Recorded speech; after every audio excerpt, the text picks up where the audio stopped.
पुण्यातील NSUI मध्ये 2 गटात गोंधळ झालाय। NSUI आणि अखिल भारतीय विद्यार्थी परिषदेच्या कार्यकर्त्यांमध्ये वाद झाला।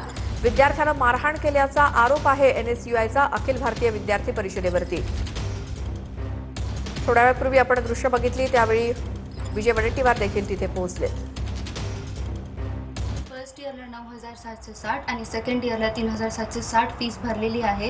काल आमच्या कॉलेजमध्ये NSUI आणि काँग्रेसचे लोक आले होते।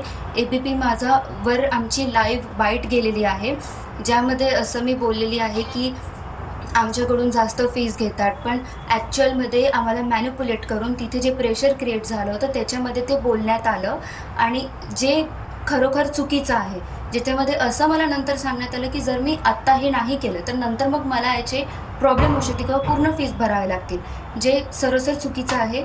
यासाठी मी कॉलेजची माफी मागते। माझं नाव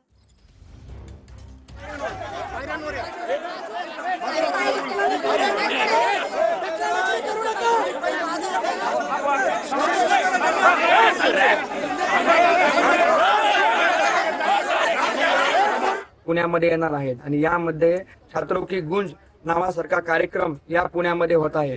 परंतु या पार्श्वभूमीवरती आपण बघतोय की सावित्रीबाई फुले यांच्या लेखीवरती राहुल गांधींच्या काही गुंडांकडून, काँग्रेसच्या काही गुंडांकडून जोर जबरदस्तीने COEP सारख्या तंत्रज्ञान विद्यापीठामधील काही प्रकारांबाबत जोर जबरदस्तीने काही गोष्टी वधवून घेतल्या जात आहेत। आपण बघतोय की COEP तंत्रज्ञान विद्यापीठातील एका अनाथ मुलींकडून शुल्काच्या संदर्भात, फीच्या संदर्भात काही गोष्टी जोर जबरदस्तीने चुकीच्या पद्धतीने वधवून घेतल्या जात आहेत। COEP तंत्रज्ञान विद्यापीठ हे महाराष्ट्रातील अग्रगण्य नावाजले जाणारे विद्यापीठ आहे व या विद्यापीठामध्ये एका विद्यार्थिनीकडून जोर जबरदस्तीने शुल्काच्या संदर्भात काही गोष्टी चुकीच्या पद्धतीने, जसे की त्याच्याकडून जास्त शुल्क घेतलं जाते, अशा पद्धतीने शुल्काच्या बाबतीतल्या गोष्टी वधवून घेतल्या जात आहेत। काँग्रेस सारखा पक्ष जो अनेक काळ सत्तेमध्ये होता, अनेक वर्ष सत्तेमध्ये होता, अशा पक्षाला अशा पद्धतीचं नीच राजकारण, विद्यार्थ्यांच्या खांद्यावरती बंदूक ठेवून अशा पद्धतीचं खालच्या पातळीचं राजकारण करावं लागतंय, ही अतिशय दुर्दैवाची बाब आहे।